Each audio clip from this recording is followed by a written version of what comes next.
So now we're going to move on to agenda item number 3.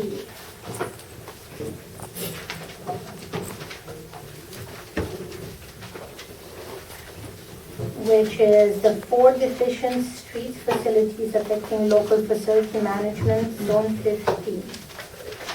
And I will let staff introduce themselves.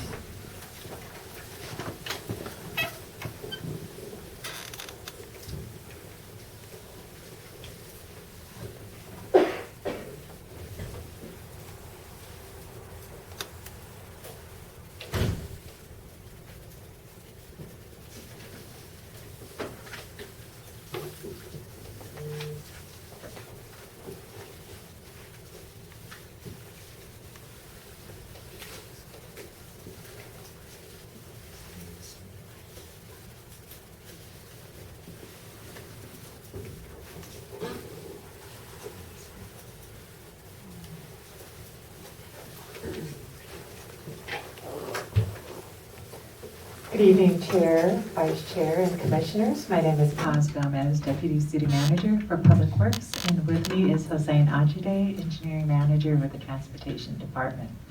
And we are here to present on the 4 deficient street facilities that are affecting local facilities management Zone 15.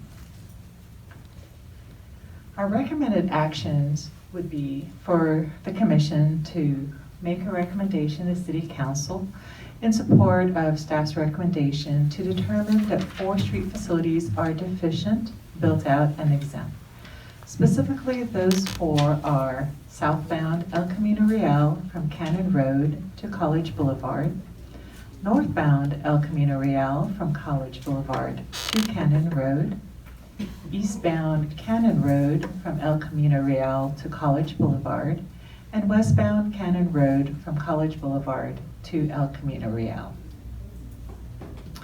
As background, on July 16th of 2019, staff presented a total of 8 deficient street facilities that were found to be deficient as part of the FY 2017-18 Annual Growth Management Plan Monitoring Program.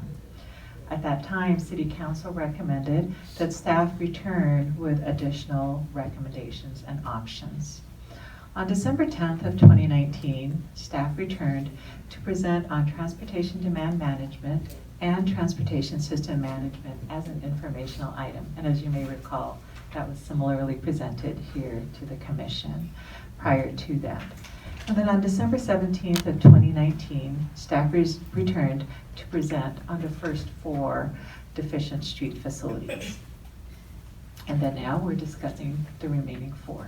So with that, I will turn it over to Mr. Ajide. Thank you. Good evening. As you all know, one of the key elements of GMP is annually monitoring and reporting performance of certain public facilities that serve the community, including circulation system. As Ms. Gomez mentioned, as part of fiscal year 17-18, 8 deficient street facilities were identified. And as it was mentioned, the first 4 deficient facilities were presented to the Traffic and Mobility Commission and later to City Council back in December. We are here this evening to present on the second 4 deficient street facilities and also measures to address those deficiencies. So these 4 deficient street facilities are southbound El Camino Real, ECR from Cannon Road to College Boulevard, northbound ECR from College Boulevard to Cannon Road, eastbound Cannon Road from ECR to College Boulevard, westbound Cannon Road from College Boulevard to ECR.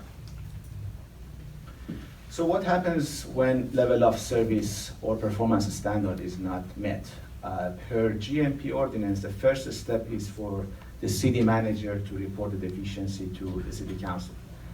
If the City Council agrees with the staff identification and determines a street facility to be deficient, then City Council can also determine the deficient street facility to be built out and exempt from level of service performance standard.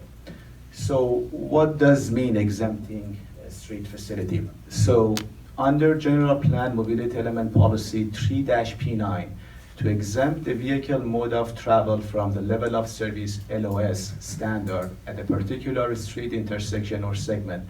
The intersection or street segment must be identified to be built out by the City Council because obtaining the necessary right-of-way is not feasible.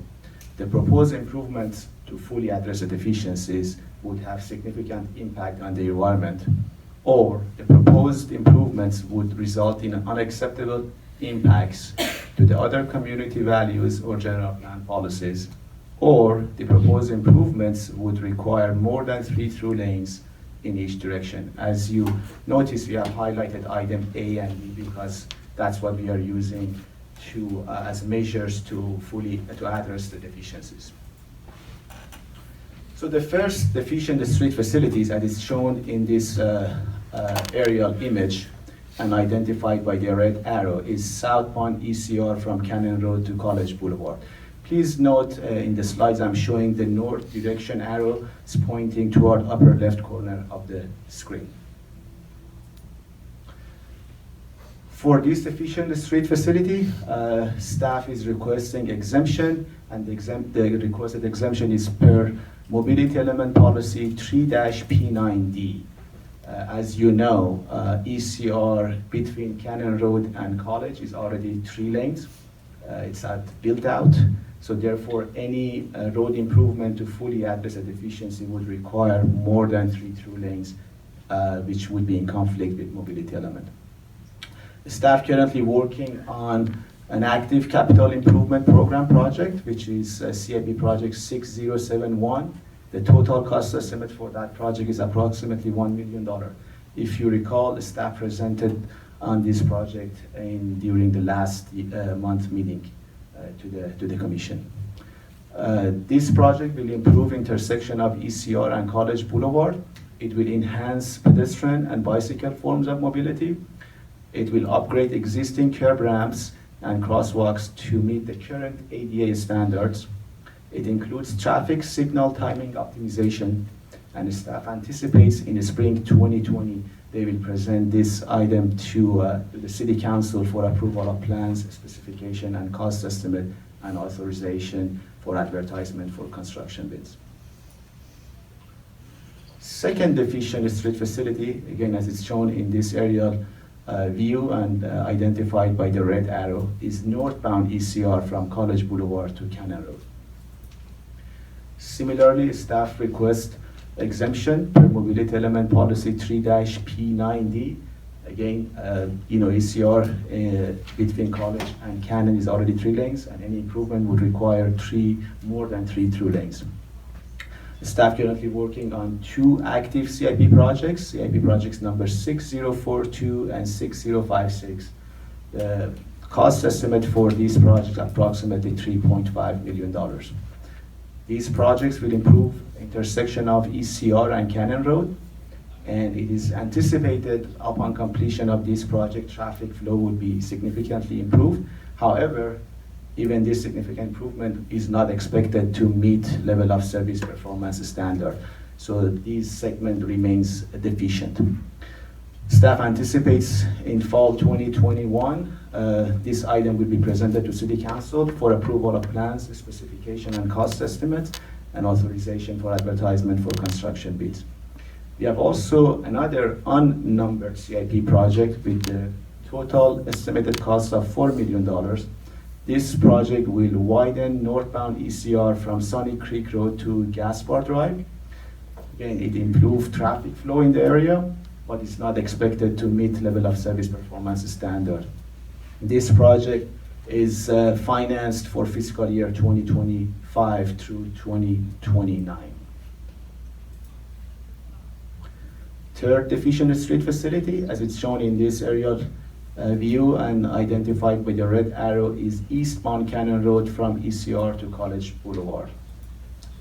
Similarly, the fourth deficient street facility would be westbound Cannon Road from College Boulevard to ECR, as shown in this aerial view. For these 2 projects, the staff also requests exemption, and the requested exemption is per Mobility Element Policy 3-P9A. because the necessary, basically obtaining the necessary right of way is not feasible. Any road improvement to fully address these deficiencies will encroach into open space near ECR and Cannon Road intersection. It will also encroach into road setback of adjacent residential community. It also require right of way from area and parcels under private ownership. Another constraint would be trail easement along south side of Cannon Road.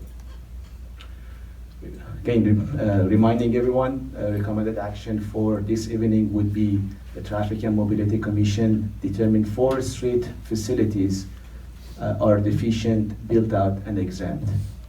Southbound, northbound ECR between Cannon Road and College Boulevard, eastbound and southbound Cannon Road between ECR and College. Another project in the area that upon completion will impact the traffic flow on Cannon Road and ECR on the 4 deficient street facility that we just listed would be a College Boulevard gap closure. As you can see in this aerial view, it is existing condition of College Boulevard. There is a gap between Cannon and ECR. And this aerial view shows a schematic of College Boulevard Extension Project, which is ultimate condition. It is anticipated upon completion of this project, traffic flow on Cannon Road and ECR will be improved.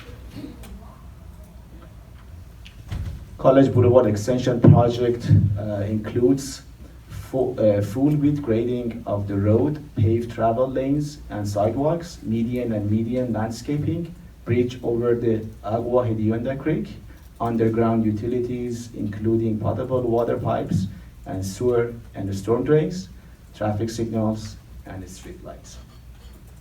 With that, I turn it over back to Ms. Gomez. Thank you. So, as you're aware, what we have traditionally done in building our infrastructure have been to rely on private development, as well as per our local facility management zone, LFMZ 15 plan, which is that area where the College Boulevard extension will be built, as well as the citywide facilities and improvements plan. Private development is obligated to fund the College Boulevard extension. What is specified is full width grading to accommodate all 4 lanes. However, it's only required to provide for paving for 1 lane in each direction, so a total of 2 lanes. So it's not to full width. That is what has already been approved and is in the LFMZ 15 and the CFIP. But 2 lanes alone will not resolve the deficiencies in the 4 street facilities. So that's the explanation with regards to the confusion of talking about the College Boulevard extension, which is what we would like to see would be the full build out of 4 lanes as compared to what is required for the LFMZ 15 plan and the CFIP. So as far as an update, after we were given direction by City Council, we scheduled a meeting with the property owners. So again, traditionally what has happened, including the Poinsettia Lane Breach E that's under construction now, has been a developer or developers coming together and coming up with a plan, presenting it to City Council. In this particular case, we brought all of the property owners, or invited all of the property owners in Zone 15 to find out what's their interest, what's their plan, because our obligation is to use private development to construct a College Boulevard extension. At that time, and there were probably about 80 to 85% of all of the property owners participated in that meeting.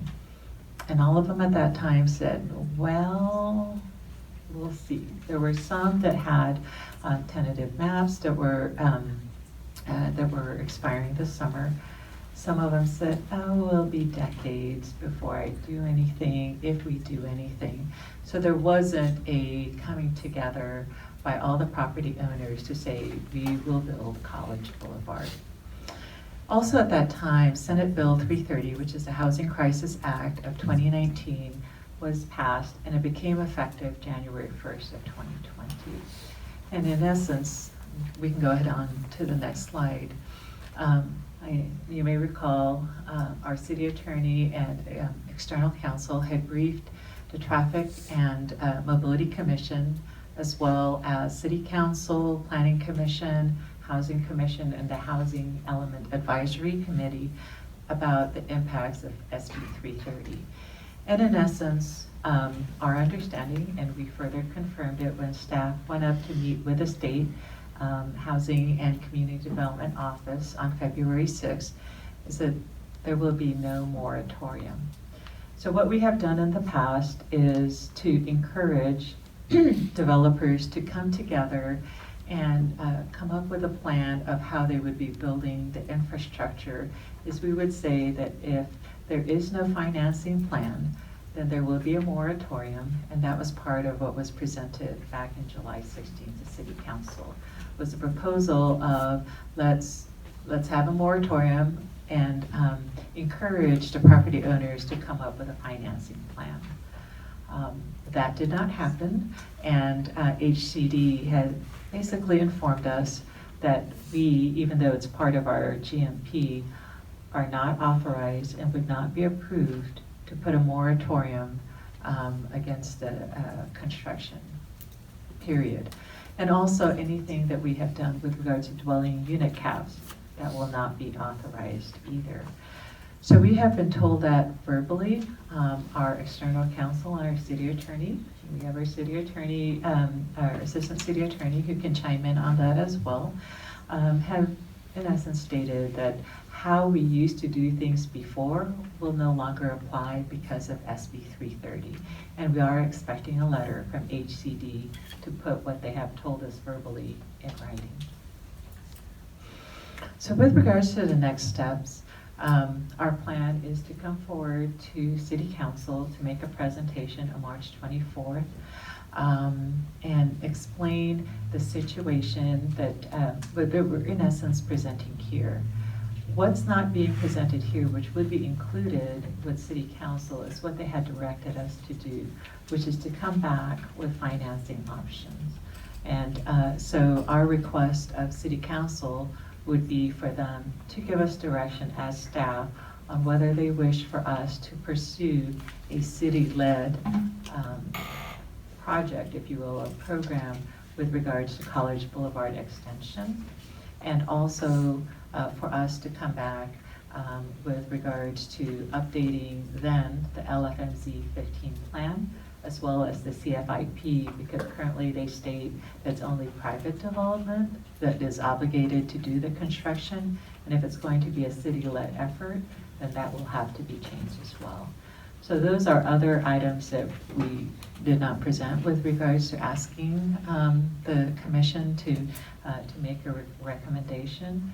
Our request is for the Traffic and Mobility Commission to support staff's recommendation, which again, as a reminder, are the 4 street facilities to be deficient, built out, and exempt. And again, they're exempt per the 2 criteria, 3P9A, which is the right-of-way, or 3P9D, which is the 3 through lanes for these 4 facilities. And this concludes our presentation, and we'll be glad to answer any questions you may have. Thank you. Clarifying questions. You want to start to Commissioner Perez? Commissioner Fowler? Do you have any questions? Yeah, so I do have a question. Yes, Southbound ECR from Cannon to College is not 3 lanes both ways, right? I should say northbound is not 3 lanes, it's 2 lanes. Is that correct? Am I missing? You're correct. Okay, and so for that particular one, you're not hanging your hat on the 3-lane exemption? So we are, and that, just like what we did before, that with the unnumbered CIP upon construction of a 3rd lane, so right now it's programmed for FY 2025, 2029, even with the construction of the 3rd lane, and that's the reason why it's the 3 lanes. So we did that last time, as you may recall, when we were talking about, southbound Melrose Drive from Vista to Palomar Airport Road. Again, it is not currently 3 through lanes, and what we were proposing was to expedite the CIP. It's in a similar manner in that even though it's not 3 through lanes at this point, even with a 3rd through lane, it would still require an exemption. Commissioner Vincia?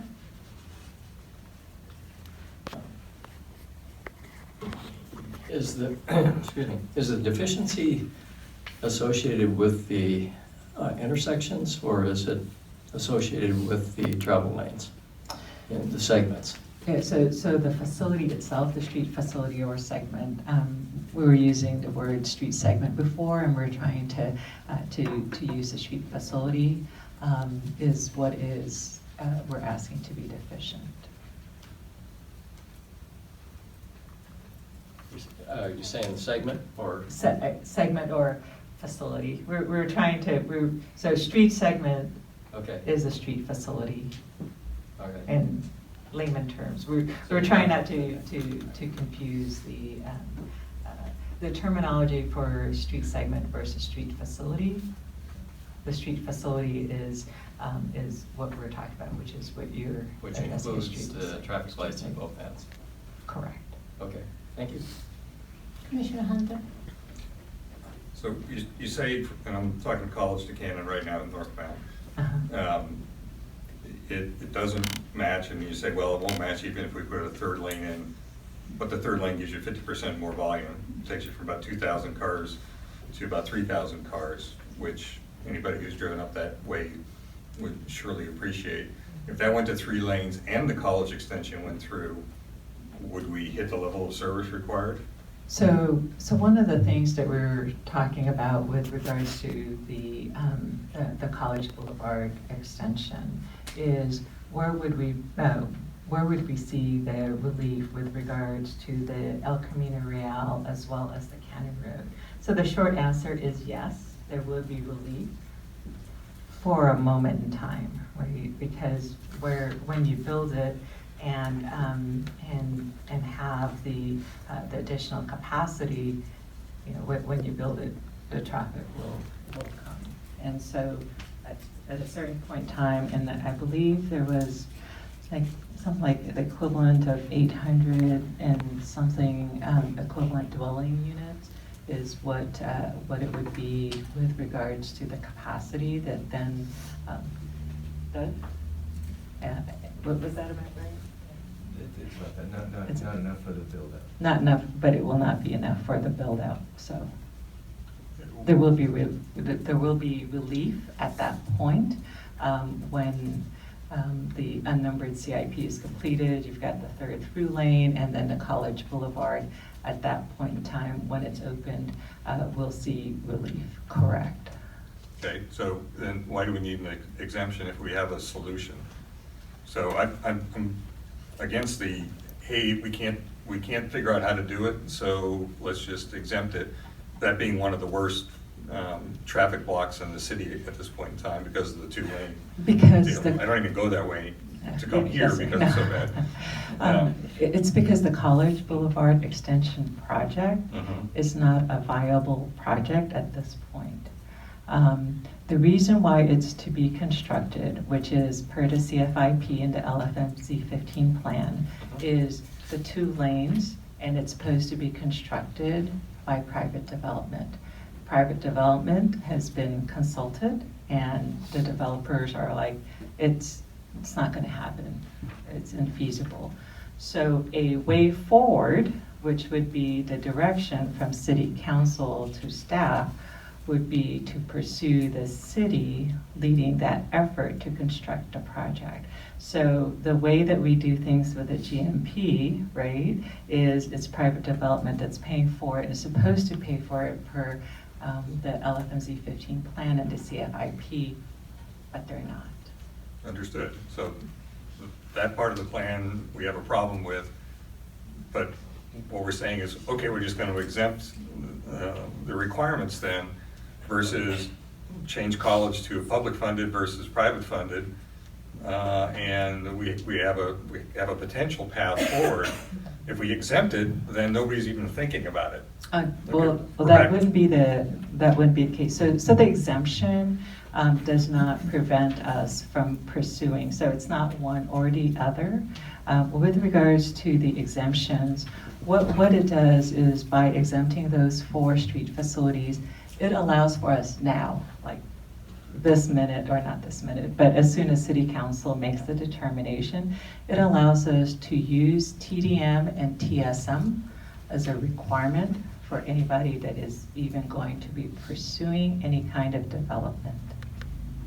Period. So that includes transportation demand, transportation system management. So for example, for the developers that may wish to, that are interested in developing and move forward, and it's not the entire LFMZ, but let's say the next developer will say that is an exempt road, then therefore for the corner of, and I'm making this up, ECR and Cannon Road, we would need some additional controllers or adaptive traffic signal, which would be a requirement because that is an exempt facility, which would be a requirement for the developer to provide as part of their project approval process. So, I mean, we went and voted Robertson Ranch and all that other stuff in there, and we sat here many years ago on the Traffic Safety Commission asking, how are you gonna do that? ECR is already full. And, oh no, it's fine, level of service is fine, it's great. And now we're at the point where you can't move from College to Cannon in the afternoon, and it's like, oh, well, I guess we messed that up, so we're gonna make it exempt now and not worry about it. So I'm still not understanding, we make it exempt and now you can go build more stuff because it's exempt and I don't have to follow the rules. No. Or I'm not gonna put a third lane in, even though it gives me 50% more volume through that area. So I can get in, Commissioner Linke wrote 31 pages here. We saw, yes. We're gonna go over it. And we're gonna go over what. I mean, I will address this. Okay, so Just address your the chair comments will and address then it. I'm just trying to hit some of my key points on it now, which, you're also trying to exempt Cannon from ECR to College. Well, obviously, the College extension would alleviate a bunch of that. So it seems like making College extension a priority and getting it done solves a bunch of the problems. Doesn't solve ECR because it still needs that third lane at least. I know we can't go 4, so 4 is out. So maybe this will help if I explain it a little bit more detail. Yes, the College Boulevard extension is a solution. However, right now, there's no financing plan and there's no foreseeable future for that to happen. If we get City Council direction to say, hey, pursue it, let's make it a city project, which we're estimating probably in the tune of about $30 million. Again, just approximate estimate. I can tell you we don't have $30 million that are readily available. And so if the direction is figure out a financing plan on how to go about doing it, we will go about doing that as well. On a separate parallel path with regards to currently for these 4 facilities, they are with our current criteria that we have through the GMP, they're already built out, they're already exempt, and that's the reason why we're asking them, and they're already deficient, and you already know that. The College Boulevard extension, when it's going to be financed, when it's going to be built, when it's going to exist is not viable right now because it's not even within the plans that we have. Okay, how about the third lane northbound? The third lane, the one from Jack's Bar to Sunny Creek. No, So- College all the way to Cannon. I mean, Jack's Bar, if you only do half of it on 2, make it 3 lanes, it doesn't really. So that's the unnumbered CIP for approximately $4 million. So that was not, that is not permanent. There's no funding for it in the immediate future. But see, we're going, and so I didn't mean to interrupt you, Paz. So we're going to city council to sit there and say, well, you don't have a solution, exempt it. Rather than going to city council and saying, we have a problem and you guys need to change it. Which is what you said. But if I go there saying, hey, we're gonna exempt it, we'll come back to you in a couple of years with something else, versus going forward and saying, we have a problem, we think this is the solution, okay, and we want you guys in city council to do what you just said. Make that change, give that direction, go do something. So the exemption for it being built out and exempt and making the determination that there are deficient facilities is acknowledging that there is a problem currently that exists at the 4 facilities at El Camino Real and Cannon Road. It's the recognition that there is a problem, and that by having it be exempt, and maybe a better phrase, exempt makes it seem like we're not going to do anything, and maybe that's the impression. And that is not the case. It's the terminology that's within our GMP that says the criteria, as Mr. Ajade had read. It's just the words that's being used in that within the GMP. That doesn't mean that nothing is going to be done because we're up, let's hang up, we're done, we're exempt, we're not going to move forward. It's what is within our toolbox at this point in time to address those deficiencies. And the 4 criteria, as was outlined, A, B, C, and D, those are the ones that we're looking at. So for example, at Cannon Road, we're not going to build into the residential community and extend further to build a 3rd lane, right? Because there's only 2 lanes in each direction. We're not going to do that. And acquiring the right-of-way is not feasible for the different reasons that we have. So because that criteria exists, it is under criteria A, and also trying to do that where we can say, well, let's eliminate sidewalks, for example, and let's extend it and make a 3rd lane as an option, for example. Well, that won't be in keeping with our community policies and our goals. We're going, well, we don't want to eliminate our bicycle or pedestrian facilities. That's not a viable solution.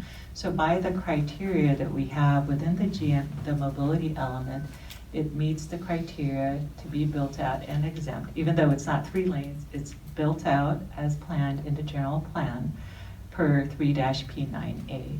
So that's what we're asking the commission to make that determination and that recommendation for Cannon Road in those 2 directions. Do you want to chime in, Ron? Yeah, I just wanted to say one thing, pause. When you say that a street is exempt, what you're saying is it can't be improved anymore. Correct. At this point. And so the general plan is a planning document. So when somebody comes in with a project, we will condition them to mitigate to the best they can the impacts of the development that comes in. So what Deputy City Manager Gomez is saying is that there is nothing else that can be done to improve the streets that you're being asked to exempt other than add that 3rd lane. When that 3rd lane gets added to ECR there, it still wouldn't be enough to solve the LOS problem. And the reality of building college is it won't happen for at least 4 or 5 years, just given the fact that there's no developer there that's ready to build it.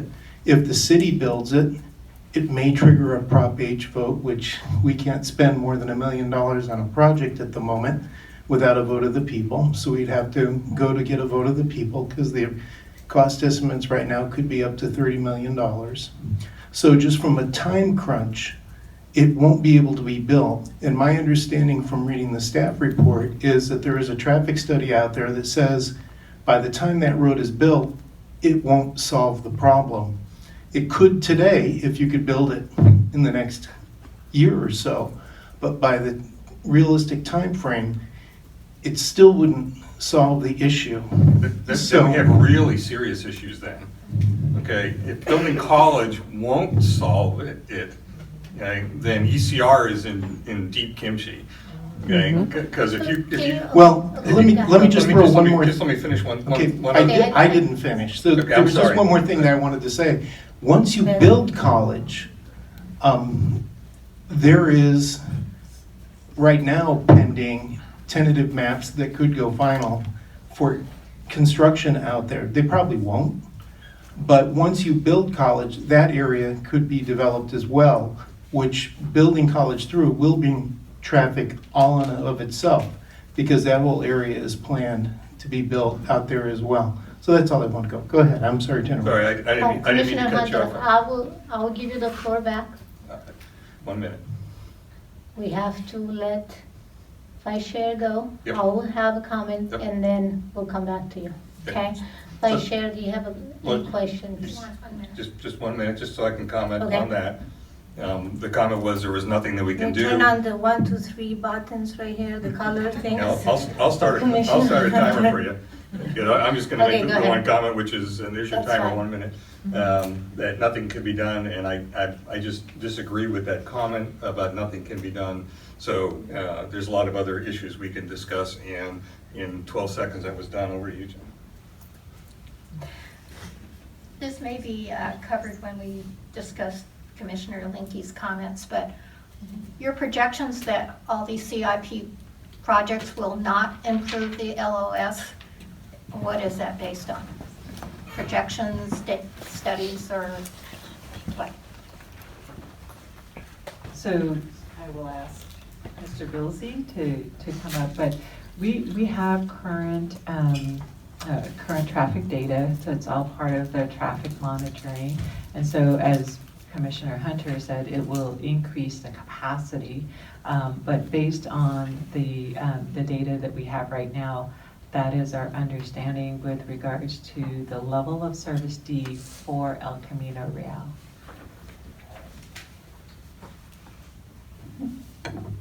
You thought you got away from speaking tonight. I tried. I'm Doug Bilsey, senior engineer. So what we did was, with the study, we were asked what would happen if we built College Extension in 1 lane in each direction. I think your question was with regards to El Camino Real, right? The third extension on El Camino Real, not No, necessarily. the whole Oh, thing. You want the whole Okay. thing? You want the whole thing? So, all right, go ahead. Continue, Okay. continue. There was a question is if it did open, what would it be? And we open up almost at capacity. So it does relieve That's 1 ECR and lane. Cannon, 1 lane in each direction, That would be if the contractor will fund it. no development.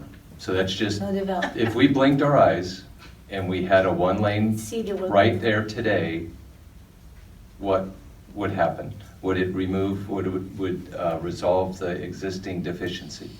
And it would be almost deficient in and of itself. It'd be deficient. So then we said, okay, what if we went 4 lanes today, magically, without any development?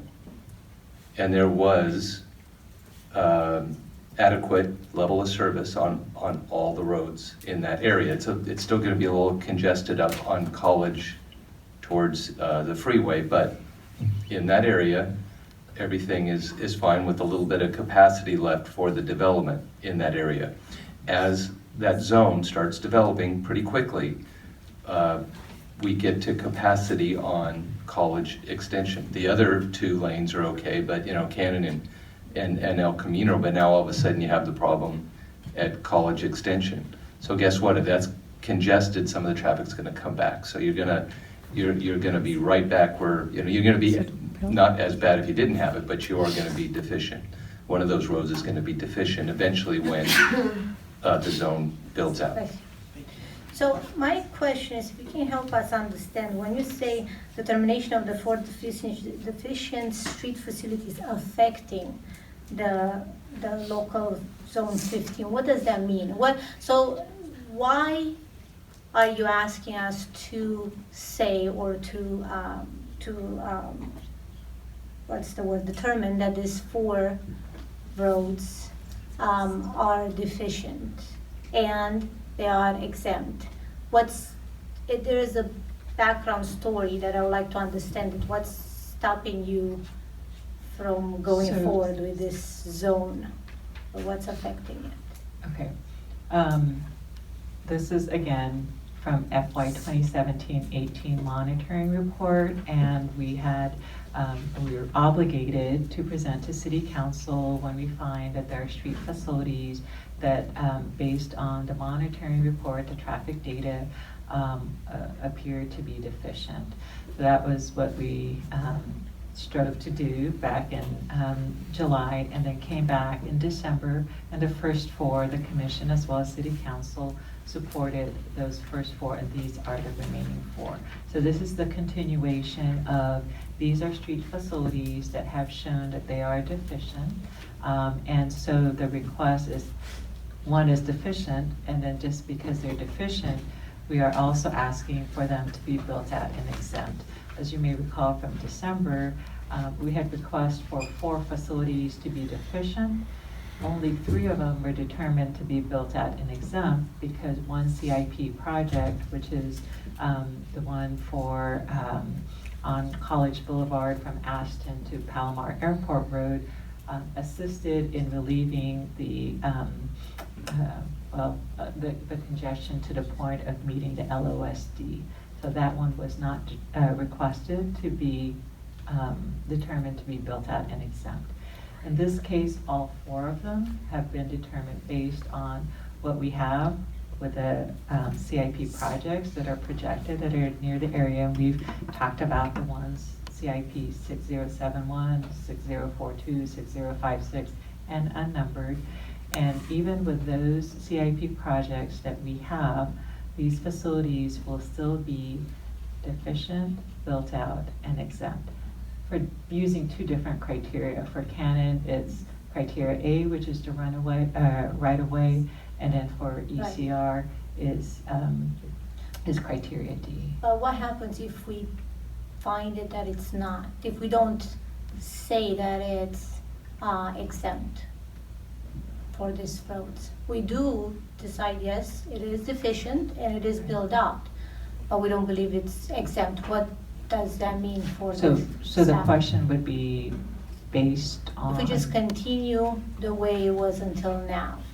So the reason why we exempt and ask for them to be determined is so that, as Mr. Kemp was explaining earlier, that those who are proposing projects have to comply with TDM and TSM measures as a result of their project, because these facilities are exempt. So we're actually hurting ourselves by not, if we've determined that they're deficient and they're built out, here is an extra tool for us to condition so that the developers would be assisting in the traffic congestion by providing their fair share of TDM and TSM measures. Okay, but with the time frame, the comment was that we don't have any developers anytime soon in that area. No, as was explained, there are some tentative maps that are actually expiring this summer. There are a few developers that are interested in projects. There are some that have affordable housing that they're interested in. There are some that are working with our planning department and have some ideas. What was mentioned earlier is we don't have the collective, all the property owners in alignment. So that's what's missing. If all of the property owners back in October said, you know what, we love this idea, we're ready to go. Yes, even if it won't be until a couple of years from now or they're not quite ready, but yes, we're all in and this is our fair share and this is how we're going to build College Boulevard, for example, then it would be exactly as how we've done it traditionally in the past. How we're doing Poinsettia Lane, actually that one's a little bit different, it's Through Bridge and Thoroughfare District, but it's an option to build our infrastructure that way. The property owners And it do wouldn't not say. affect only Zone 15. I mean, once the street's exempt, any development in any zone that's going to affect the traffic on there would have to engage in TDM and TSM strategies. Yes. And now, taking in consideration Commissioner Linke's comments and questions has the I'm staff? sorry. Yes, go I have ahead. a quick follow-up question from what you just Okay, said. Commissioner Is Fowler? that okay? Yes. So, the famous story of Carlsbad is that Melrose Avenue was built by the developers. And it seems, so that was a great question that I had mulling around in my mind. Well, so what? Why don't we just not do this? And what's the consequence of this? And it seems to be, the consequence is that, from your answer, there are people ready, developers ready to go, but they're not ready to spend the money to build college through. And so then the question is, okay, that's a requirement. And what's the consequence of not holding their feet to the fire and making that a requirement, which I think traditionally is what Carlsbad has done, Correct. is require prepayment of the facilities. And so, yes, it's a very complicated issue with regard to rights of ownership and things like that. But, you know, I think we do have a right to say, wait a second, you're proposing to add load to the streets, and you're expecting us, the citizens, taxpayers, to pay for this, when in fact, why we have such a great community in Carlsbad is that you guys have paid for it. How about that as an idea?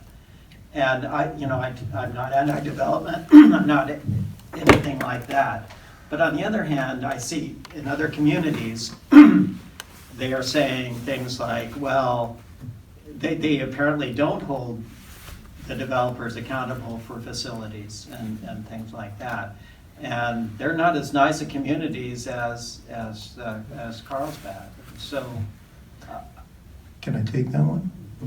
sure. When we say there's projects out there, what I'd say, I wouldn't say they're ready to go from the fact that they're ready to develop anything. What I would say is they are entitled. So they've gone to the Planning Commission, the City Council, and they've got approval of their projects.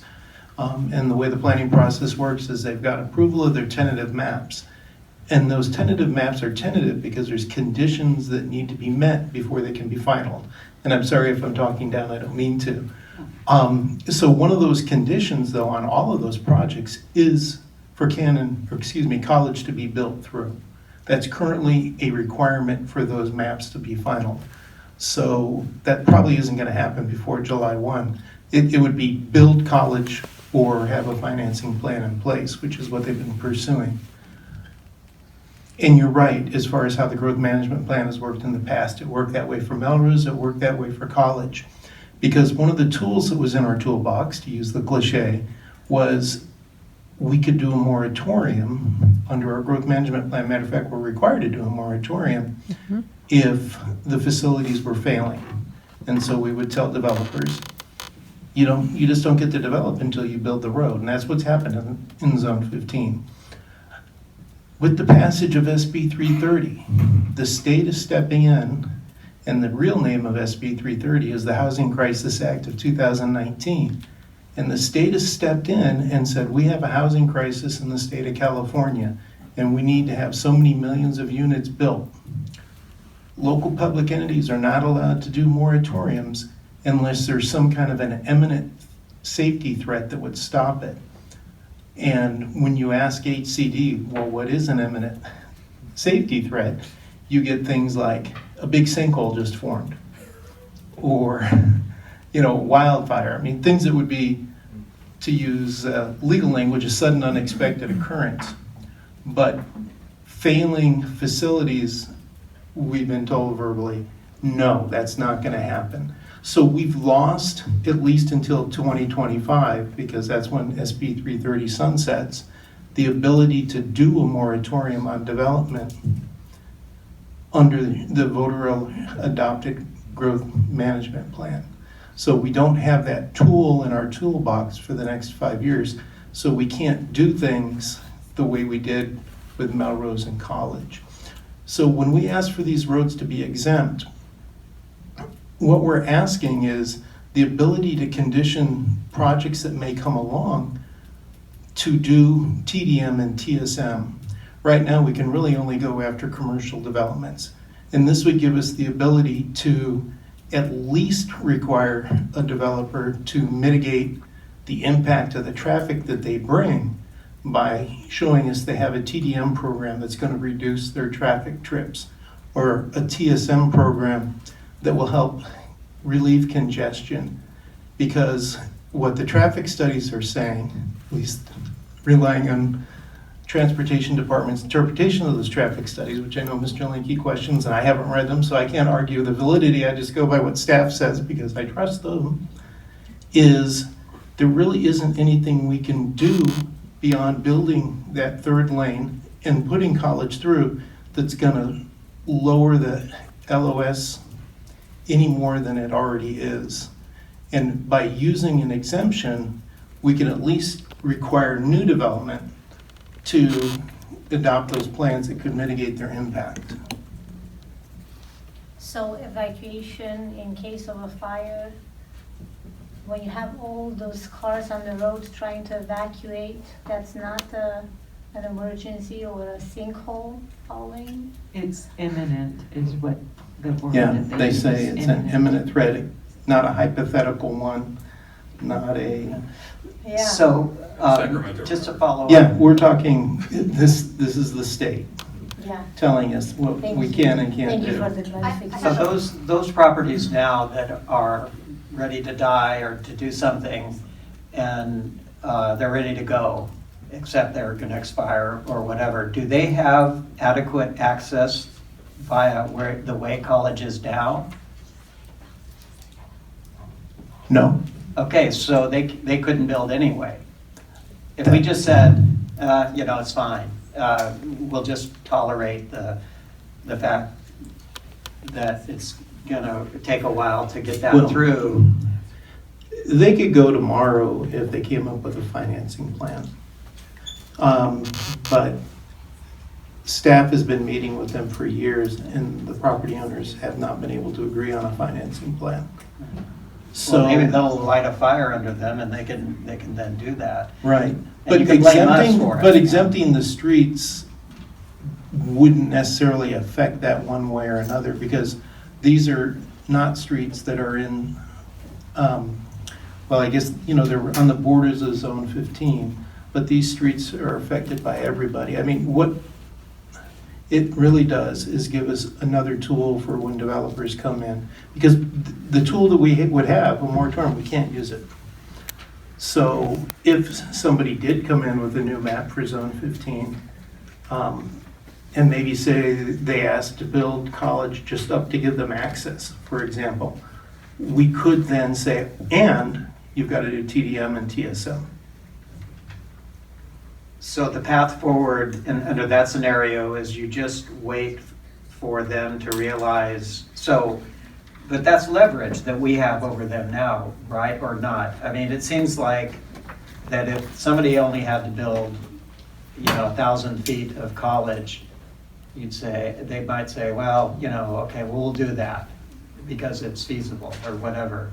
And they may deny it now and say, well, yeah, it's upstreet, I can't build the street. Yeah, and there we start to get into hypotheticals and guessing, because I think I'd rather have the But transportation getting back to people the weigh in consequence on. of voting no, that's kind of where we're going with this. is- Right, Commissioner Hunters was saying that he believes that there's more projects that can be done on Cannon Road and El Camino Real to improve them, so they wouldn't have to be exempt. So, you talk about that and what those are and get staff's input on that. Because I know they've addressed putting that third lane, which is only going northbound, so it wouldn't address the traffic southbound. So if I may, Southbound has 3. yeah, so if I may, there were 3 CIP projects that were mentioned, and the difference between what we presented today as compared to the one back in December 17th, in which we requested that the CIPs be expedited, is because these are far along and we're getting ready to present, and we're expediting them already. So that's the reason why we just talked about them. The one that hasn't been expedited, and so if you're looking for a means to recommend to City Council, for example, of what are things that can be done. That unnumbered CIP is in the out years in FY 25 to 29, is to request that be expedited and moved up. The challenge with that is what staff has done is really looked at what is available in the funding. Is it the Regional Transportation Improvement Program that SANDAG administers? What are the funding sources?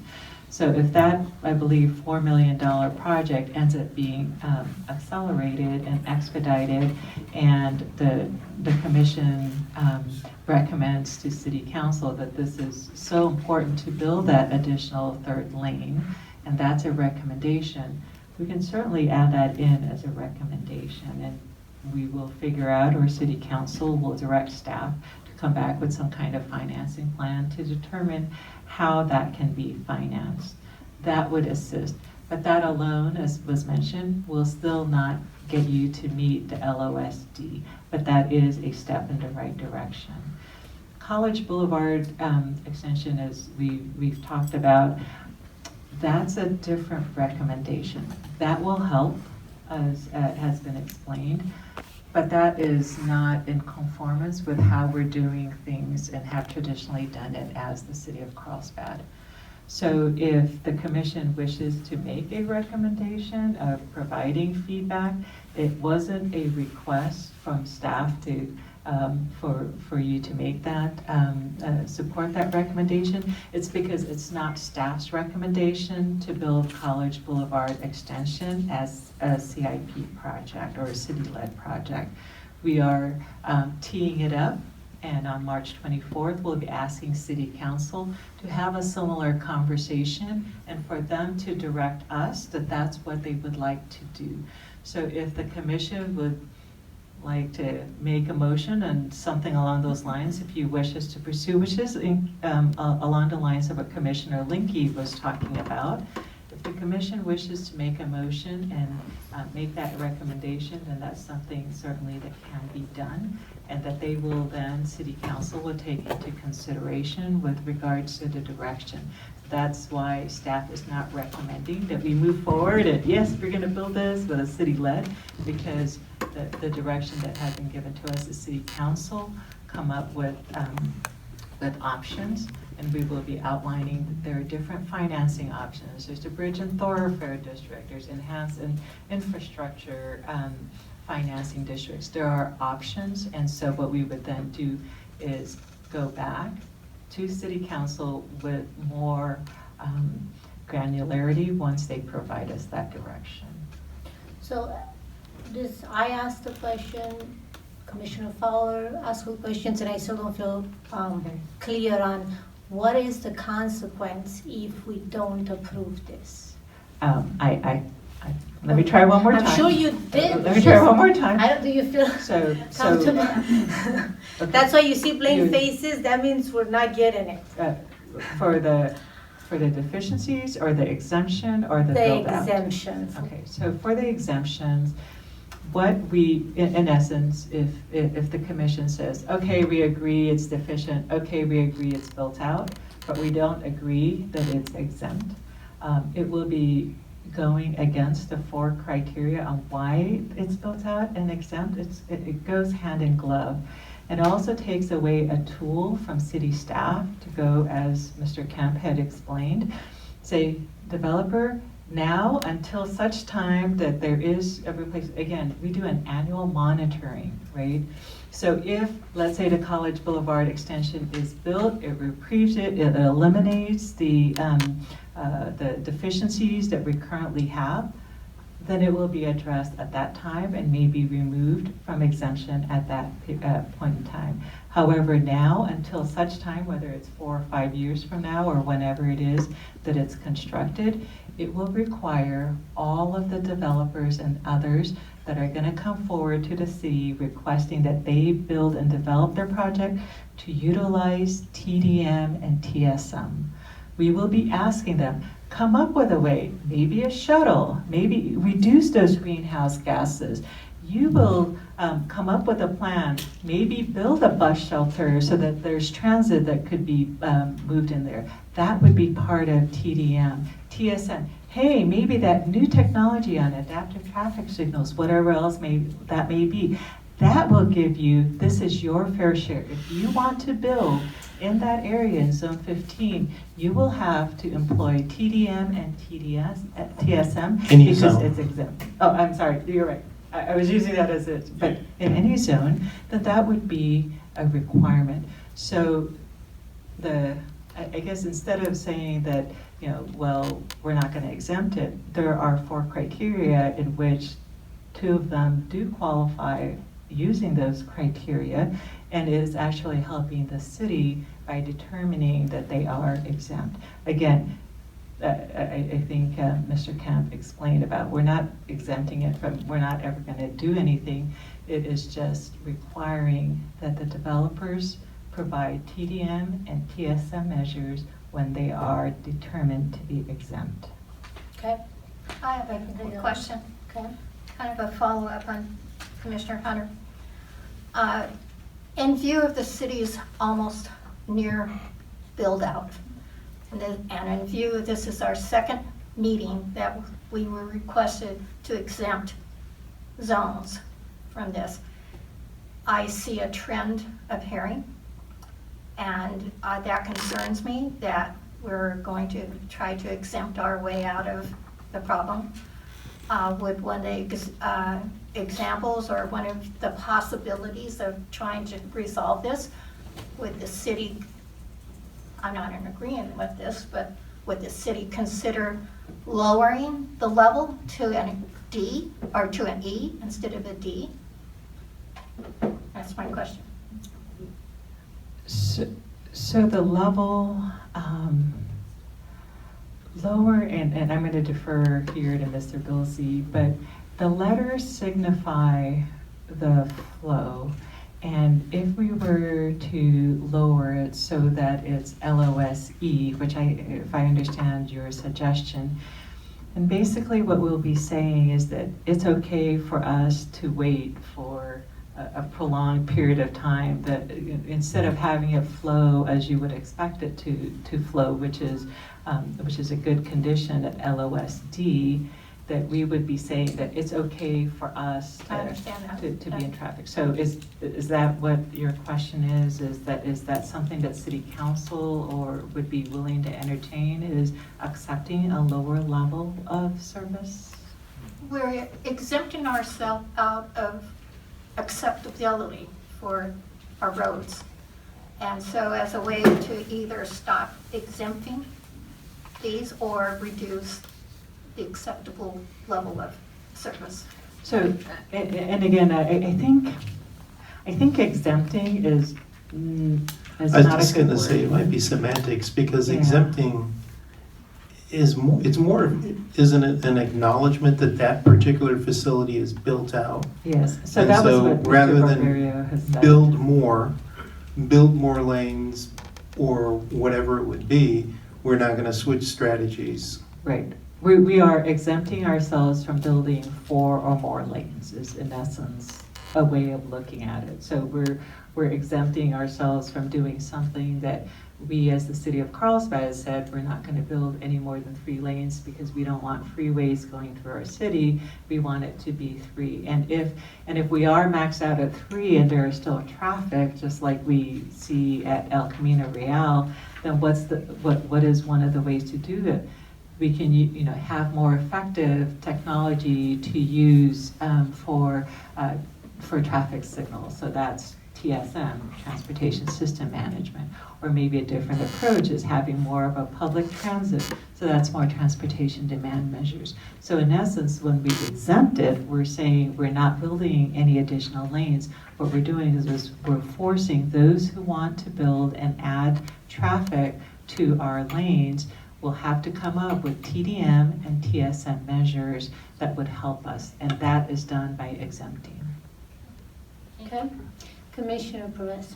Yeah, I have a question in regards to the private development and in regards to the college extension. So there's a lot of information going on out there, and I think there's been some updates in regards to, I think one was a land entitlement, and something in regards to that the land entitlement will be expiring in July.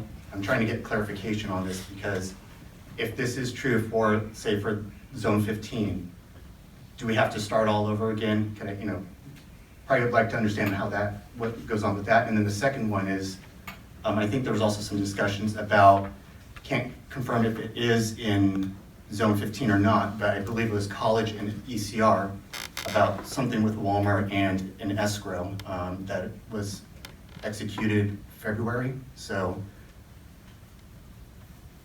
You're all looking at me. What I need is some clarity from you, Commissioner Perez, as to when you say, do we have to start all over again? I'm not following you. Can you elaborate on that? So what happens if, when this land entitlement or property entitlement, that whatever this developers is going on, it's supposedly supposed to be ending in July. I'm not 100%. But I thought that's what you were asking, but I wanted to make sure, because I wasn't sure whether you meant, do we have to exempt streets all over again? Which we wouldn't, because once they're exempt, they're exempt. And so when you use the word, do we have to start all over again? I assume you mean we, the city. And it's private property owned by private developers. So if their maps expire, they never, well, let me put it a different way.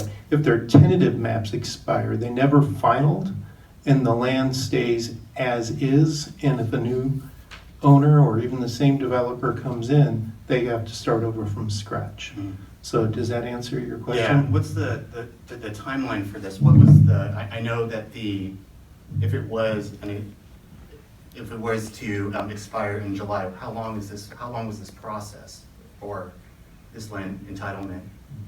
I mean, how long has it been out there already? Correct. I'm guessing, so don't hold me to this, but I want to say it's been around since 2004, 2006, in that neighborhood. When we had the recession back in 2008, 2009, that time frame, the state passed a number of automatic extensions for tentative maps. Normally they wouldn't last this long, but the state had passed a number of automatic extensions in trying to jumpstart development. The BIA and others lobbied hard to get those extensions because nobody was going to build in that time frame. And it's quite an expensive process for a developer to come and get those entitlements. So they were trying to extend the life of those. So those maps have been in a tentative map state probably for a decade at least, probably more. So we could, possibly even, we could still see, if this is separated out between different developers, we could see, what I'm getting at is I just see a runway that just goes on and on and on. So you might. Well, when you say a runway that goes on and on and on, I'm trying to figure out what the problem you're identifying is. is. So what I'm getting at is it seems like there's multiple parts, different developers wanting to develop this area, per se, to get this extension going. But if we're looking at, if this was this land entitlement lasted from 2004 until now, it seems like, what I'm getting at is it seems like we could still be down this road past, I think, 2025 or even further, so. And I'm going to put words in your mouth, but what I think you're saying is we could be in this impasse on College Boulevard being built through for another 10, 15 years. Correct, and to me, this seems like is one of the biggest priorities for a project for Carlsbad in regards to traffic. Right, and that is part of the agenda item that's going to be brought to, sorry, I'm using the old language, we used to call them agenda bills, not staff reports. That is the staff report that's going forward to council at the end of the month, is to say, as Commissioner Fowler said, it's always been the city's pattern and practice to have development pay its way and pay for the roads. And that's one of the reasons why Carlsbad's developed the way it has. We haven't seen these kind of traffic problems until probably the last 5 years or so. Maybe you can say more on that. But because developers have had to pay for it in advance because of the growth management. But we've kind of reached this impasse because this particular group of property owners has not been able to agree on a funding plan. And so College Road just hasn't been constructed at this point. So the council sent staff back in July of last year to look at what would be if we decide to step outside of the financing by private developers. How would the city get it done? So this really wouldn't be in your purview. You know, your purview would be to look at whether the road's exempt or not, and it's going to be council's purview to decide how that gets funded, obviously. So the finance department has worked up a part of the staff report that we'll discuss with the council. If the city decides to take it on, what would it take? You know, first of all, we have to figure out how much it's going to cost, because we are just making, you had a glam estimate based on what a private developer had estimated, and private developers can do it cheaper than we can because they don't have to pay prevailing wage. So we would have to actually do an initial study where an engineer would go out and look at the path that the road would go. How much does it cost to build it? And keep in mind, when we build the road, we're going to also build the associated infrastructure with it. So there'll be sewer lines, water lines, sidewalks, medians. Anything else I left? Storm basins. Storm drains, yeah, there you go. So those are all associated costs that would get put in at the same time. So it's a complex question, and because the city hasn't done business that way, it's taken time to come with us. You know, do we want to do a Mello-Roos? Do we want to do, you know, whatever it would be, and that'll be city council's decision. And to that point, it's not one or the other. So we will be going to City Council on March 24th, as Mr. Kemp had indicated, and we're going to ask for them to determine that these 4 street facilities are deficient, built out, and exempt. We're also going to be asking for them to give us direction with regards to pursuing or figuring out whether a city-led financing plan for the College Boulevard Extension project will exist and or will be pursued. And then also, if that is the direction, then we would have to amend the CFIP and the LFMZ 15 plan, which currently states that it shall be private development as we have done it throughout. So those are the items that we'll be bringing forth on March 24th. The portion, which was why it wasn't included for the Traffic and Mobility Commission, is the first part, which is, for now, we know it's deficient. We found it to be deficient in the 2017-18 monitoring report. We're looking at the data now for the 18-19, and we'll be coming forward next month to present that on with regards to other deficient facilities. And so what we're presenting to the commission now is these were determined the traffic data have shown that they're deficient, and we're requesting your support when we move forward to City Council on March 24th. So we can make a motion to support staff's recommendation and add our comments that will go to council, that we believe that the extension of college is really important and it's a high priority. Yes, ma'am. And the 3rd lane on El Camino northbound. Yes, ma'am. And as we've previously discussed with the communication plan, when we go on March 24th with this presentation, there will be, as part of our staff report, a statement in there of whatever the outcome of this evening's presentation will be. And we will also have, as we've done in the past, a slide in our presentation to City Council that will state, here was the vote, the Traffic and Mobility Commission, and then presumably if Chair Gokin, if you're available, or if not, if the commission designates somebody else, there will be someone from the commission there to make some comments, as well as you and Vice Chair Johnson have done in the past, and Commissioner Linke. So. Good, I think we finally got, I just have one, just really quick question. You got 30 A yes or no? seconds. Yes or no You're gonna come question. back to me. Are any of the maps Actually, ready you're- to no, go? I give it a minute, it's the- done. Either the Walmart or the golf course properties? I don't believe so. I'm not But- aware that there's even a map for those properties. Right, I just want to make sure. yes. I'm not saying that there isn't, but I'm not aware that there It is. has not been presented Yeah. to the city. Yeah, I mean, I know that the Kelly property and then the West property, and West is the name of the developer, not a direction. And I think another one, the names that they have are Cantarini, Holly Springs, and then the Kelly has an affordable housing project up there. Those are the three maps that are due to expire in July. Those are the land entitlements or the. Those are the ones that are entitled. Thank you. Okay, Commissioner Hunter, you got one question. Got the floor. I'll just turn it into a comment then, that I completely understand where it is.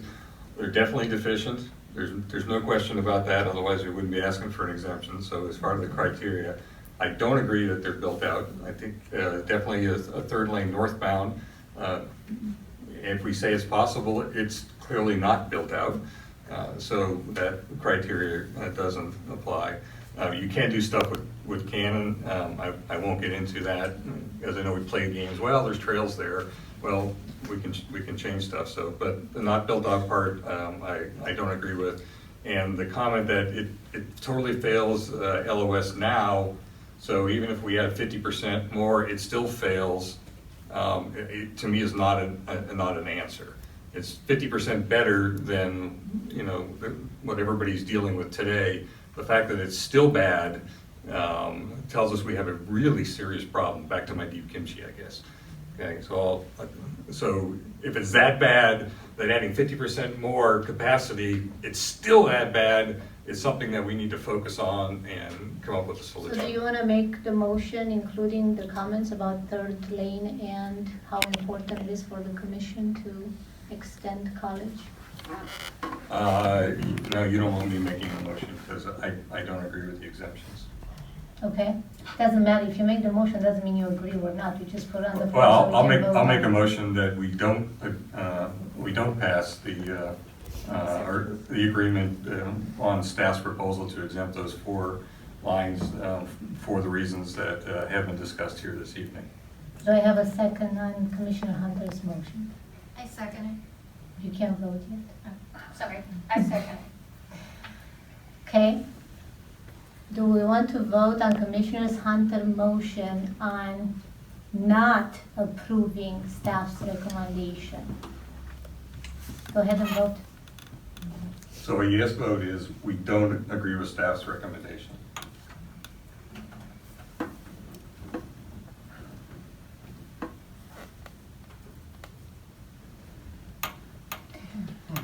We have a tie.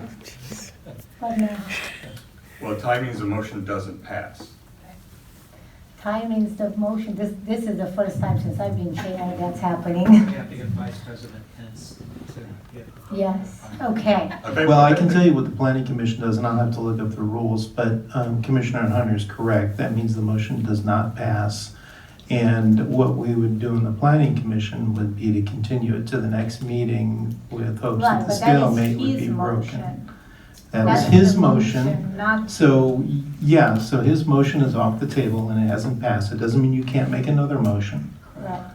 So do we have a motion to approve staff's recommendation, even though it's gonna be I'll make that with motion. the comments that we agreed on? Okay, so do we have a second for? I would like to hear the Yeah, I'd like to hear the motion. motion. Okay, so the motion will be to approve staff's recommendation with this, let me look at it exactly.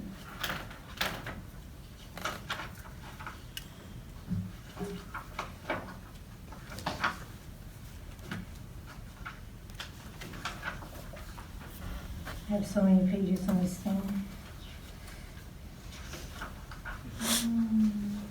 Has a motion been made? No, I'm gonna Then I'll make another motion that we You postpone can't. this I till didn't next. give you the floor yet. I don't have to have the floor to make a motion. Okay, we have to finish that motion first. We haven't got a second. Well, that's what I asked. I because said, I do we have a motion? And you said. So yes, there was a motion. Okay. I'm clarifying the motion. Then we're gonna go to have a second on it. That's And fine. if that doesn't go, okay. So the motion will be to, staff recommendation is to support staff recommendation to city council to adopt a resolution to determine the following street facilities to be deficient because they do not meet the LOS vehicular level of service standard required by the city's growth management plan. And we have the 4 streets that were discussed in the presentation. And B, to determine the following street facilities to be built out and exempt from the vehicular LOS performance standards in accordance with General Plan Mobility Element Policy 3P9 for the same 4 roads, with the comments to the City Council that the Traffic and Mobility Commission strongly recommend that the extension of College Boulevard is extremely important to the traffic of the city as of today, not even thinking about the future when it's going to be built out, and to build out northbound of El Camino Real 3rd lane between College and Cannon. That is the motion. Do I have a second for that motion? Second, did you make that motion? You made the motion, I just. Okay, you Re- restated it for, Yes. that's good. Okay. So Thank you. Commissioner Pincier made the motion that I just said, and Commissioner Fowler seconded. Can we go to vote on that motion?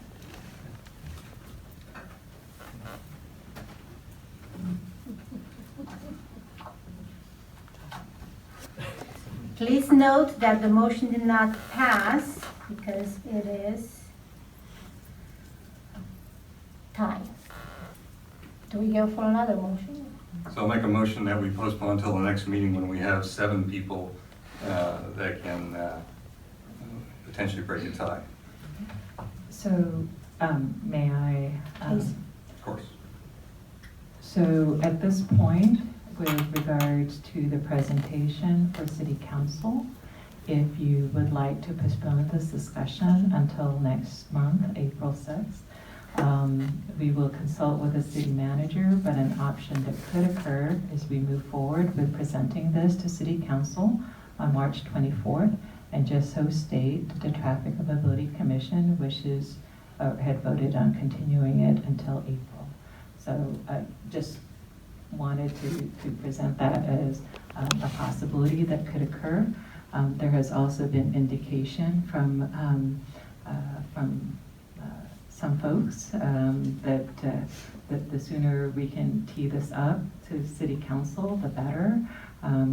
As those of you who were there at the January, I believe, 21st, a workshop in which we were talking about SB 330 and others, that there was a public comment saying, when are you coming back to make that presentation from July and October? And so there had been requests from City Council to bring this forward. Just wanted to share that bit of information with you. Yes, Commissioner Fowler. Yeah, would that include the comment that we were deadlocked in terms of voting? That you would indicate that if you went ahead Yes, in the sir. presentation? That there were, that no motions passed. My only concern was that if we didn't pass the motion, they will go to council and our comments would not be included. So our voice would not be as strong. No, as if we do. actually, we will still provide you an opportunity that if the commission, we're not But we taking that didn't away. agree on anything, so. Correct. Right, so that doesn't, what I mean is those 2 comments that how important extension of college is for us. And that's the only reason that I voted yes, is because I want our voice to be heard at the council. I'll withdraw my current motion and we can continue to discuss a possible way forward tonight. Okay, can we do that? Sure, But if your motion has not been voted on yet, was it seconded? I don't think No, it was it seconded was. either. Okay, if it was never seconded, then we're good. And I guess I just make this comment. The item that's going before the council is a three-piece item. So I'm sure staff will meet with the city manager and consult and talk about it, but one thing they could do would be to bifurcate it and just go forward with the financing piece and the LFMZ piece, or they can just go forward with the fact that the Traffic and Mobility Commission did not come to a consensus. It wouldn't stop you maybe from talking about it in April, but it might be a moot point by then if council goes ahead and decides to take action that night anyway, because you make a recommendation. And so this has been before you. You deadlocked on it because there's one commissioner that's not here, unfortunately, so we have an odd number. But they could also decide that they want to hear, an ultimate recommendation. I think that will ultimately be up to the city council whether they feel that further input from the commission would be worthwhile. That's correct. So if we move it forward March 24th, and the city manager supports agendizing it, and we published a full staff report as Mr. Kemp had indicated, city council may vote to pull it and return it to staff at that point in time, or the decision might be let's listen to it because developers have been asking for it, so let's have a discussion, and presumably we would invite Chair Gokin to speak, and you can share the discussion here at the point where there were two motions, but because it was an even number, it was deadlocked, and they may take that into consideration, or it might not even get to that point. So there are certainly options that would exist, but I do know that the city manager is anxious to bring this forward as soon as possible. So I just want to add in there, because we do need to follow the ordinances, the way the ordinance reads is if there's a tie vote, it gets agendized to the next meeting. And so absent whatever happens at the end of the month, this would be coming back in April. No matter what happens. Well, it would, if the council decides to go ahead and exempt it anyway, then it's a moot point, and there'd be no point in talking about it in April. Commissioner. Yeah, so, you know what, I mean, not coming to a consensus is a pretty strong message. And I don't think it's the worst thing in the world is that we've voted and maybe even de-emphasize. It just so happened that one person wasn't here and then we came with the result. I think that a tie vote minus one commissioner is a pretty strong message one way or the other. And I'm comfortable with that, even though I would say, let's go with the staff recommendation. So I don't think it's a failure on our part. I think it's an expression of the complexity and the doubts about how it all works together. So we can deal with, I don't have any problem talking about it next time, but I don't have any problem with staff going to the city council with this outcome. It's a legitimate outcome. And so be it. Right. Well, at this point, yeah, I mean, I'm fine either or. I just want to make sure that our voice and comments are heard, because we can only do so much, right? So I think that under the circumstances without having Commissioner Linke here, this is the outcome. So everybody's happy with it. So I'll just throw one more thing in. I want to stay here longer now.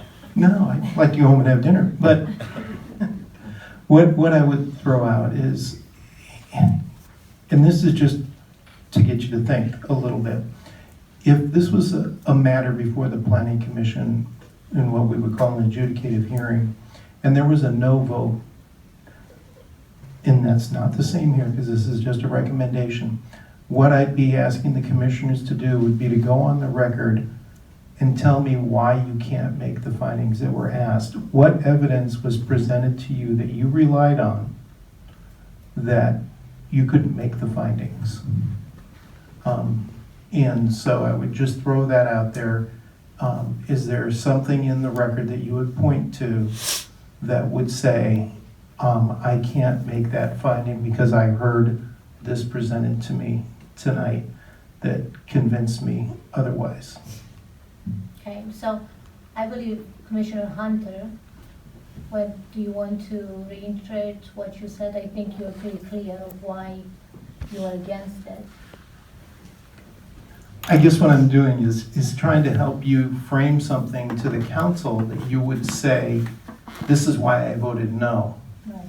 This is, I couldn't make the finding that it wasn't built out because I think that there's other, things that could have been done. What are those things? Yes, so we're gonna start with Commissioner Hunter, then we're gonna go to Vice Chair, and then was it Commissioner Pensiero followed that? Perez that voted no. Well, I think the comment is that we couldn't come to a positive vote tonight, specifically for the reason that one of the criteria was that everything was built out. Clearly, there's a deficiency, which is why we're asking for an exemption. But both ECR North has the ability to be built out further, and Cannon has the capability to be built out, but to resolve some of the Cannon issue and the ECR issue, there's also the college extension, which is not built out. So there's multiple areas that could be further built out, even some in the near term, like El Camino Real northbound from College to Cannon. So that didn't jive with the presentation that was made. They were trying to use the three criteria that it's deficient and it's already built out, so there's nothing we can do. Okay. Vice Chair Johnson? I agree with everything that Commissioner Hunter said, and on top of it, I just don't agree with not so much the term exemption, but it gives the appearance that the city isn't, and it's probably not true, but it gives the appearance that the city is not making life easier and traffic-wise. Commissioner Perez? I agree with both. I just feel that this is a little bit, it's just a little bit discombobulated. I mean, we have one part that we could do. We also have this future, especially with the extension for college. I mean, if we need to, I understand there's a rush or a sense of urgency to get this going, but I just see that there's a lot more concerns in regards to what is going to become of this zone and what other developers are going to do. And I would just like to get more clarification, because to me, amongst the commissioners, it seems like we're kind of just, like we said before, we have a blank face. And I just think that we could probably manage to do better to clarify on what we need to do and where we need to go with this very extreme and important project. Okay. Okay. Okay. May I Yes, please. try to explain a little something with regards to Commissioner Hunter? You specifically addressed the northbound third lane on El Camino Real. One of the things that I was just asking with regards to our traffic data, but yes, it does assist, and once built, it will help. The indication that Mr. Bilsey had given is that it still would not meet the LOSD. It would improve from F to E. I don't know exactly. It's not going to be a D. It won't be a D, and I think it's Cannon. At the intersection will be at close to capacity. So I don't want to say it will fail, because we've been saying that, but it won't meet the level of service D standard. So all the discussion at this point was it won't meet the level of service D standard, and that's what we need to do. I understood. So the point blank question is, how do you get it to a D? If that's your comment to us is we can't add 50% more capacity to get it, and even that won't get us to a D. Okay, what's our solution to get it to a D? Because right now we're saying we're just going to throw our hands up and call it exempt, and we're an F now, or we're going to be an F minus in 2 years as it gets as it goes up. And that's where the exemption with TSM and TDM apply with regards to, because we won't be building out by adding that third lane and maxing it out. We're still not at level of service D. By exempting, we are requiring that those measures be implemented. But that's fairy dust right now. We had the same discussion, Doug and I, 4 years ago, looking at each other as Robertson Ranch was coming up and going, El Camino Real is already a D or an E, and we're gonna add Robertson Ranch in there, and it was like, oh, it'll be fine, it'll still be okay. Now we're saying it's really, really bad, and even if I have 50% capacity, it's still gonna be really, really bad. And we actually have the same issue with eastbound Palomar Airport Road. You know, we put Bresci in there, we're continuing to build in there. It takes 2 light cycles now for me to get from the Shell station across El Camino Real in the afternoon. 2 light cycles. That's how bad it is. And then it's backed up all the way to Melrose. But again, back then we said, well, we can build it. The level of service is fine. It's an A. Well, it's an F. And it's the same thing El Camino Real going on. If we have 50% more capacity and we're still an E or an F, then what's our solution? And it's not light timings and doing that, which we're actually gonna do put some drones up next week and actually look at some intersections and things like that and try to do it. Because I can tell you right now that left turn at Jack Spar going into Rancho Carlsbad is one of the major problems. Because I was out there directing traffic twice in the last month with the fallen trees. And every time somebody comes into that lane, it stops all that northbound flow. So that's, yeah. But that's part of TSM. That's right? part of TSM. Part of TSM with regards to what we're working with the police department on, with regards to coming up with innovative ideas and solutions.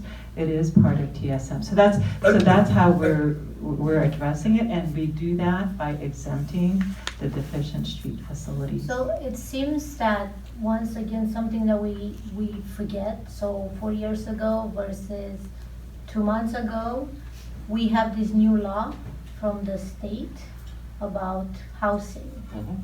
And I feel like staff in that regard, locals, any local jurisdiction, their hands are tied from what your comment is, we need to stop development because we cannot afford any more cars on the road No, I or control the didn't say that. I Right, said but- we need to have a plan when we do the development. Right. And we didn't for Right, those 2 things so right. far that are clearly there. So what I happens didn't say back- stop it, I just Right, said, well, you still control it to some point, but going forward, I don't believe, because of the law, that the staff has much control over how much they can build, and this is where it's like a two-way street. We can't give this, but we just can't do anything. And I know that to the public, as residents, we see the traffic, right? We're driving on it.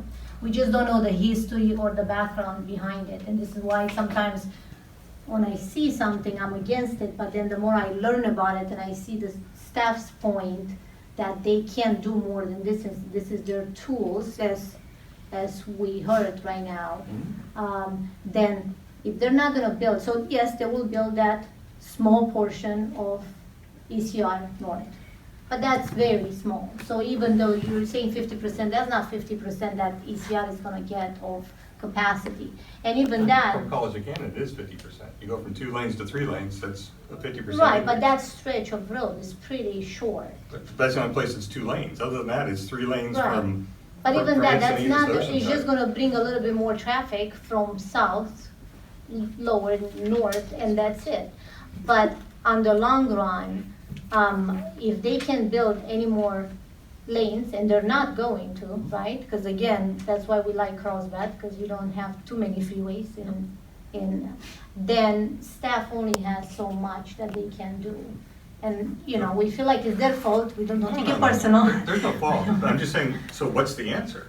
And Sometimes there's no in saying answer. TDM, TSM, that's not an answer. Well, What light timing, that okay. is an answer, is we're trying to educate and hopefully change the culture from a one-person vehicle driving to carpooling, to bicycles, to walking, to other modes of transportation, right? And right now it's growing pains, and it is, especially from cultures that were not used to walking and biking, and but Nobody's we have to. Nobody's walking and biking up ECR to go back and forth to work. Right, I mean, Biking is less than we're 1%. hoping. And if we There's don't no make way. it uncomfortable for the drivers, then. I'll send you the report. We're under 30 in the ranking for ability to move around a city in those areas, which means nobody's going to be doing biking and nobody's going to be doing walking to get back and forth to work as transportation type deals. We build a shopping center in Robertson Ranch, great. The Robertson Ranch people stay there, and it reduces that when they go shopping. It doesn't reduce the morning and the afternoon commute and all that other stuff that's out there. Right, and I understand your point. I'm just saying that I also sympathize with the staff because I totally understand where they're coming, especially with the new law that we did the training for in January. So, we gotta try to find a balance of what. Agreed, that's all I'm asking for, is if it's terrible now, and it's gonna be just as terrible with 50% increase, well, then give me some sort of solution, or give me some hope of a solution out there that's gonna help alleviate and solve the problem. That's all I'm asking for, is if that's the problem, then what's the solution? Then I'm happy to vote and say, hey, great, let's go for the solution. But right now, the solution is we're gonna exempt it and ignore it. Maybe not ignore it, I know, but it's a. So what I'm seeing is staff is going to council to ask for suggestion and money to build college. Because they're changing that. So that's a solution that's gonna fix it for the next few years after it's built out, and then we're gonna deal with it with drones and start flying around. No, the drones are just, Okay, we're just doing the so study. let's move on, because I believe it's already 7:25. Yes. We are gonna go to item number 4, we still have one item. Can we move on, or you have one more comment? And I just wanted to clarify that it is because there was no action that for our March 24 City Council, we will include in the staff report that the Traffic and Mobility Commission did not pass 2 motions to support staff's recommendation. Is that an appropriate? Well, one motion was to not support it, and one motion was to support it, so in the end, we Neither were passed. tied, right, so we were tied on supporting it, either or. And if you could please include our comments, we really appreciate it about, that would support some of your. So what I would recommend is that unless there's a motion for staff to include it in the staff report, is that we would just capture the vote of what, the 2 motions.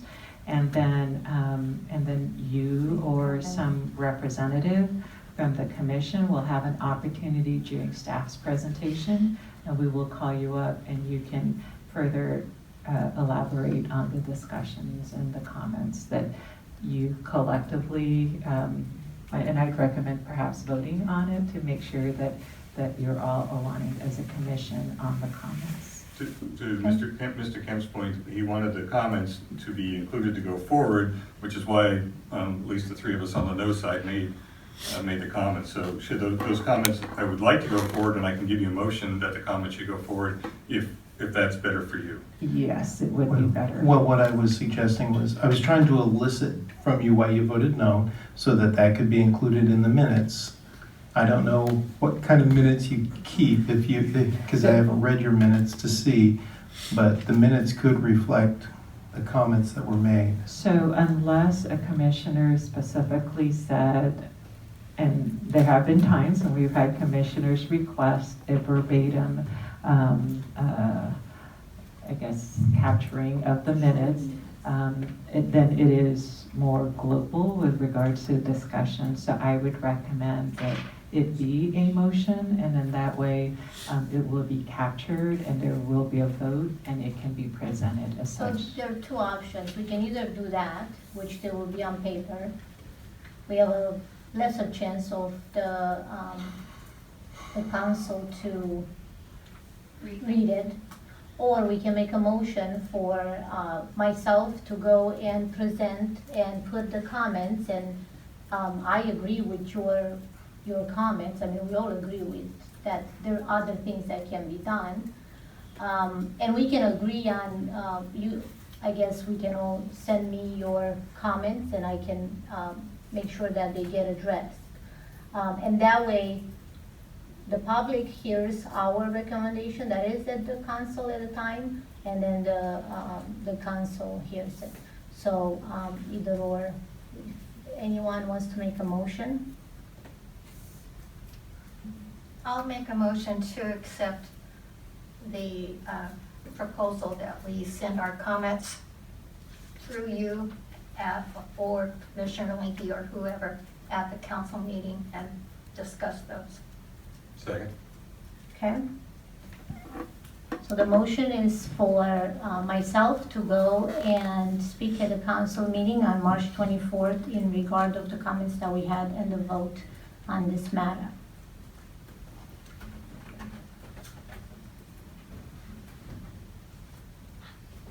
Somebody at law. Please note it passed unanimously with Commissioner Linky being absent.